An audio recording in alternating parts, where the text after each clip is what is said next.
Haleluya. Haleluya. Kita bersuka cita ini, muka-muka sukacita, muka-muka kerajaan Allah yang begini ya.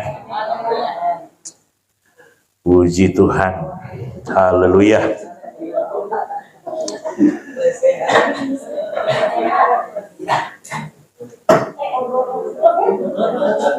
Kalau tadi Ibu sudah bersaksi, Ibu yang dari Tondano ya Bu ya.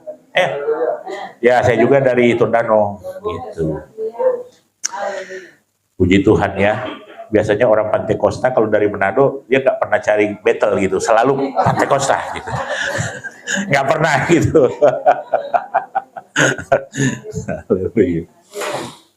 Iya, kita tetap butuh Roh Kudus di akhir zaman karena Roh Kudus nanti ya akan menyempurnakan pekerjaan Tuhan di akhir zaman ini.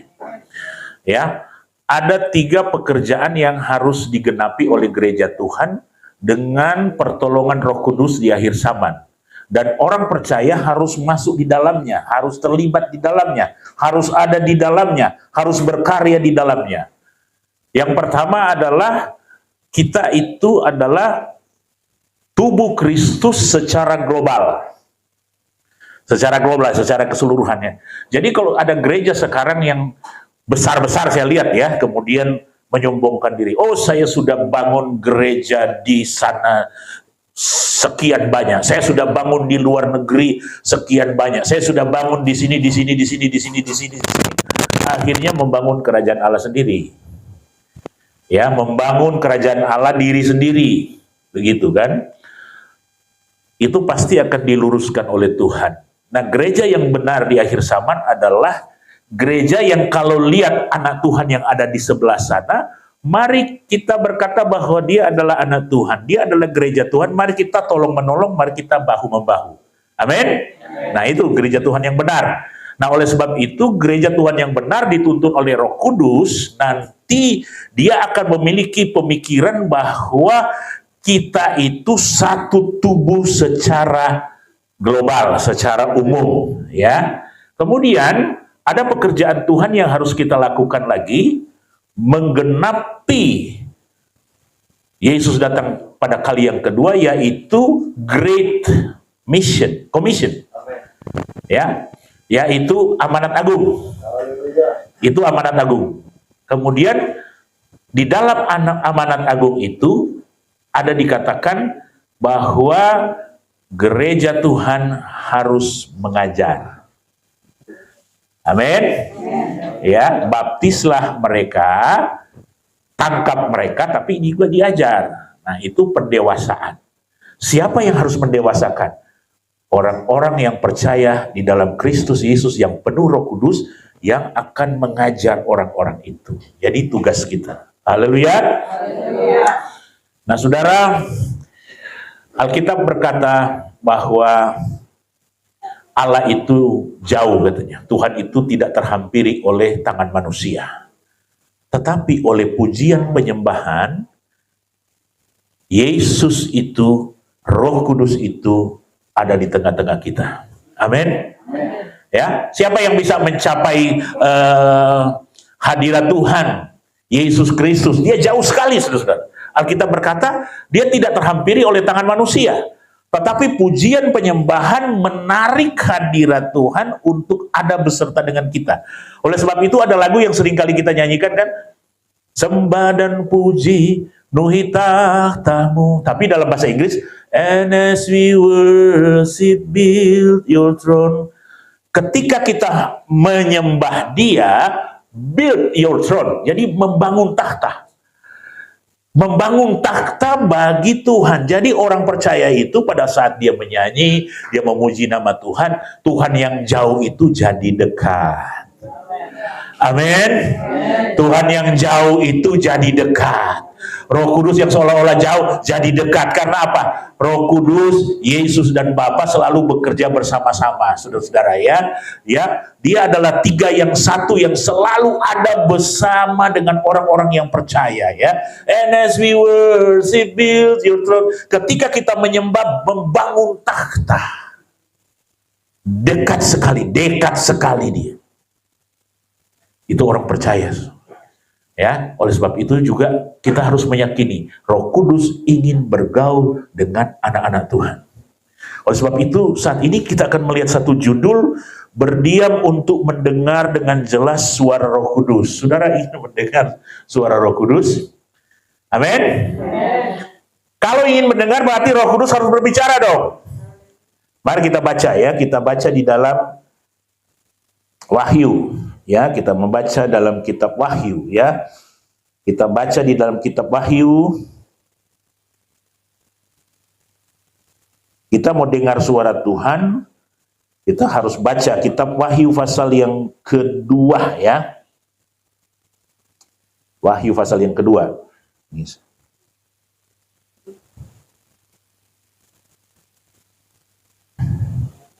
Ayat yang ketujuh. Siapa bertelinga, hendaklah ia mendengarkan apa yang dikatakan Roh kepada jemaat-jemaat. Nah, ada beberapa ayat yang sama ini. Ayat 11. 2, 3. Siapa bertelinga, hendaklah ia mendengarkan apa yang dikatakan Roh kepada jemaat-jemaat. Nah, di sini kalau kita mendengarkan perkataan Roh, ini memang sudah berada di level pergaulan dengan Roh Kudus yang akrab. Kita berada pada pergaulan dengan Roh Kudus yang akrab. Tapi kita mulai dulu dari yang awal ya. Ada orang percaya, orang Kristen tidak antusias dengan Roh Kudus karena berpikir begini, kalau kita udah dibaptis, waktu baptis dari kecil, kemudian kita bertumbuh dewasa, menikah, masuk gereja, dia anggap itu udah penuh Roh Kudus. Ya, ini anggapan orang ini. Tapi kita melihat di sini Yesus pernah memberikan pengalaman-pengalaman Roh Kudus kepada murid-muridnya. Pada saat mereka percaya Yesus, tentunya ada Roh Kudus, itu pekerjaan Roh Kudus. Benar nggak? Ya kan? Tapi Yesus pernah mengutus murid-muridnya sampai 70 orang untuk satu misi. Kemudian Roh Kudus itu memberikan kuasa kepada mereka. Sehingga mereka sanggup melepaskan orang-orang yang terikat, sanggup menyembuhkan orang-orang yang sakit. Itu pengalaman yang kedua kan? Pertama, murid-murid Tuhan, oleh panggilan Tuhan, mereka ada Roh Kudus. Kedua, murid-murid Tuhan ini melakukan mujizat. Udah pengalaman yang kedua kan? Pengalaman yang ketiga, pada waktu murid-murid Tuhan itu ada di pintu-pintu yang terkunci waktu Yesus bangkit, mereka ketakutan. Ya kan? Yesus masuk dengan tubuh kebangkitan. Wah, hebat nih, tubuh kebangkitan nih, kayak begini nih. Dia bisa masuk nih, tubuh kebangkitan. Masuk, tanpa dibatasi oleh ruang, tanpa dibatasi oleh waktu. Nah, ini menandakan bagi kita orang percaya nanti, kita akan memiliki tubuh kemuliaan itu yang tidak bisa dibatasi oleh ruang itu. Ya, sama seperti Yesus. Kemudian Yesus memberikan apa? Roh Kudus kepada murid-murid yang ketakutan itu. Yesus menghembusi mereka. Di dalam Yohanes pasal yang ke-20 itu tertulis. Yesus menghembusi mereka dengan Roh Kudus. Udah berkali-kali ada pengalaman. Tapi Yesus berpesan, jangan kemana-mana dulu. Jangan tinggalkan Yerusalem sampai engkau diperlengkapi dengan kekuatan dari tempat yang maha tinggi. Oh, berarti belum penuh dong. Tadi sudah alami Roh Kudus, sudah berkenalan dengan Roh Kudus, sudah mengadakan mujizat, tapi Yesus bilang jangan kemana-mana dulu. Kalian akan berhadapan dengan musuh yang tidak kelihatan. Kalian akan berhadapan dengan musuh yang tidak kelihatan. Anda harus penuh dengan Roh Kudus. Nah, oleh sebab itu, saudara-saudara, murid-murid itu tinggal di Yerusalem menanti janji Bapa itu. Ya, mereka bertekun. Wah, begitu semangat mereka, bertekun. Ya, mereka bersehati, berdoa terus. Akhirnya Roh Kudus turun. Penuhlah mereka dengan Roh Kudus. Kalau kita penuh dengan Roh Kudus, dia mau kasih bahasa apa tergantung Roh Kudus. Ada yang sudah patok begini, kalau kita penuh dengan Roh Kudus, itu bahasa itu adalah bahasa yang dapat dimengerti. Iya, bisa saja begitu. Tapi Roh Kudus ini Roh Kudus luar biasa, Roh Kudus yang dinamis. Sewaktu-waktu ada bahasa yang kita ucapkan itu kita tidak mengerti, tetapi hati kita tahu. Amin. Kita tahu itu. Ada yang saudara-saudara di dalam pengalaman Roh Kudus, ada yang berkata bahwa wah, orang Pantekosta kalau penuh dengan Roh Kudus seolah-olah dia tidak sadar diri. Salah. Saya ingat ada sorry. Ya, dia kena tekanan gara-gara mungkin suaminya dibikin tidak adil di dalam pekerjaan. Akhirnya dia stres, ya, tidak sadar diri, saudara-saudara. Satu waktu dia dibawa ke KKR, ini zaman dulu ini, KKR di Surabaya. Dia di Surabaya, kemudian dia didoakan. Begitu didoakan, dia berteriak, malu. Karena apa? Dia bilang, kenapa saya ada di sini kok saya pakai daster di sini? Kenapa saya pakai daster kok? Ini kan KKR. Dia sadar, saudara-saudara. Justru ada Roh Kudus, dia sadar. Amin. Tapi dia disembuhkan pada saat itu. Dia alami lawatan Tuhan. Jadi Roh Kudus kalau ada dalam kehidupan kita, bukan kita tidak sadar. Oh, balas, sangat sadar. Haleluya. Ya, kita bisa kontrol segala sesuatu. Roh Kudus ada di dalam kita. Ya, mungkin ada orang seringkali kalau melihat orang yang penuh dengan Roh Kudus berjingkrak dan lain sebagainya. Saya dengan Bapak Gembala punya pengalaman banyak dengan itu kan, lihat begitu kan, seperti itu. Lalu kenapa orang bisa berputar-putar? Kita lihat hidupnya. Oh, dulu ada ikatan masa lalu. Kena dengan Roh Kudus, dia kepanasan. Ya, roh itu nggak mau dengan Roh Kudus, dia goyang, akhirnya pergi. Tapi orang lain sudah melihat, oh ibadah seperti itu ya, ibadah kok penuh dengan Roh Kudus, bisa goyang-goyang seperti itu, bukan ibadahnya yang salah, orang yang hadirnya yang pada saat itu dia butuh dilepaskan. Jadi nggak usah takut, saudara-saudara. Amin. Jadi Roh Kudus itu membuat kita itu merasa nyaman. Ya, kalau orang sudah merasa lawatan Roh Kudus, saudara-saudara, saya ingat zaman dahulu orang berkata begini, kita dahulu yang dilawat oleh Roh Kudus yang ada di kebun, kita sementara mencangkul, ya, kita sementara mencangkul, pinginnya cepat-cepat pekerjaan itu selesai. Karena apa? Karena ingin ibadah. Pinginnya pekerjaan itu selesai. Mereka bekerja, beribadah dengan penuh sukacita, mencangkul kebun dengan sukacita. Mereka ingin menyelesaikan dengan cepat. Karena apa? Ingin bersekutu, saudara-saudara. Jadi Roh Kudus di dalam kita memberikan gairah. Amin. Ya. Jadi di sini kalau dikatakan bahwa kita harus dengar Roh Kudus, ini merupakan satu tindakan di mana kita akrab dengan Roh Kudus karena mendengarkan apa yang dikatakan. Roh itu berkata-kata, saudara-saudara. Roh itu berkata-kata. Ya mungkin tidak seperti perkataan manusia, tetapi kita paham.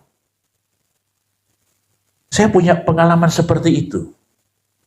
Kadang-kala istri saya bilang, kenapa enggak berdoa? Oh, saya bilang, sekarang beda. Istri saya berdoa jam 2, jam 3, berdoa jam... Saya bilang, oh saya lain lagi, saya bilang. Saya di dapur, tiba-tiba api menyambar. Ser. Saya bilang, silakan Roh Kudus. Di dapur itu, saudara-saudara. Di teras, silakan Roh Kudus. Di motor mungkin saya bawa. Saya nyanyi haleluya 12 kali. Waduh. Roh Kudus sudah bekerja, Roh Kudus sudah bekerja. Dimanapun. Ya, Roh Kudus bekerja dengan cara yang sangat luar biasa. Dan terutama dia membawa saudara kepada Yesus. Dia membawa kepada kerinduan. Rindu sekali. Rindu sekali bersekutu. Rindu sekali bercakap-cakap dengan Yesus. Karena tugas daripada Roh Kudus membawa kita memberikan praise, memberikan worship kepada Tuhan Yesus. Itu tugas Roh Kudus. Dia bukan menjauhkan, dia mendekatkan kita. Itu kalau Roh Kudus bekerja. Haleluya. Dan gereja Tuhan di akhir zaman, Roh Kudus akan menaungi kita, mendewasakan kita. Haleluya. Dan Indonesia ini, saudara harus masuk di dalamnya, karena Indonesia ini dipakai oleh Tuhan untuk masuk dalam kegerakan rohani yang besar di akhir zaman. Saya membaca di dalam Yesaya 57, saya nggak mau buka ayatnya ya nanti, bahwa ada nubuatan bahwa dari matahari terbenam, di mana itu kalau matahari terbenam? Barat. Itu membawa pertobatan. Tetapi di matahari terbit di sebelah membawa kemuliaan. Kemudian pendeta-pendeta di Asia berpikir begini.